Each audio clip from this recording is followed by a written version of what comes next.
زهقت من كتر ما بتتعلم الانجليزي وفقدت الشغف اللي عندك تماما؟ في الفيديو ده انا هديك نصيحة تمشي عليها علشان تقدر ترجع لنفسك الموتيفيشن او الشغف اللي راح منك وانت بتتعلم انجليزي.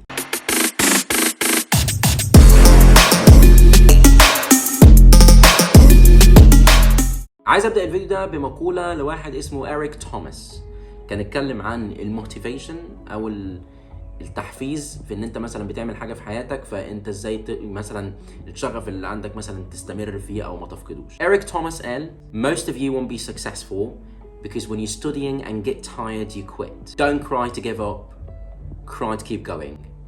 Don't cry to quit. المقولة دي معناها مهم جدا وكبير جدا، هو ان انت واحد مثلا بتذاكر كتير او بتبذل مجهود كبير في اي مثلا شغل انت بتعمله او في اي حاجة انت بتعملها، وفجأة بتلاقي نفسك لا انا مفيش نتيجة او النتيجة ضعيفة جدا، فانا زعلان جدا جدا جدا ومش هكمل. في حين ان انت الحاجة اللي انت مثلا ممكن تكون شغال فيها ديت اصلا انت خلاص قريب ان انت تنجح فيها، او خلاص انت قربت للقمه بتاعتها، بس انت مثلا لسه النتيجه مش مرضيه بالنسبه لك او لسه ما شفتش نتيجه من اللي انت بتعمله، فانت بتزعل وبتتضايق فبتوقف اللي انت بتعمله. في حين انت ممكن تستخدم الضيق والتعب اللي انت فيه دوت كحافز ليك بدل ما تستخدمه كحاجه بتساعدك ان انت توقف. يعني انا مثلا بذاكر انجليزي كتير جدا جدا جدا، ولما باجي مثلا بتكلم مع حد بيتريق عليا او بيضحك عليا، او بخاف مثلا اتكلم قصاد حد عشان ما اتحطش مثلا في موقف سيء، فانت هتشيل الفكره دي من دماغك تماما وهتقول عادي اللي يتريق عليا يتريق عادي، مش فارقه اطلاقا. بالعكس انا هاخد فكره ان هو اتريق عليا دي كحافز ليا ان انا ابقى احسن وان انا اروح واطور من نفسي اكتر واجي اثبت ان هو غلط وانا اللي صح. انت دايما حاول تحول الطاقه السلبيه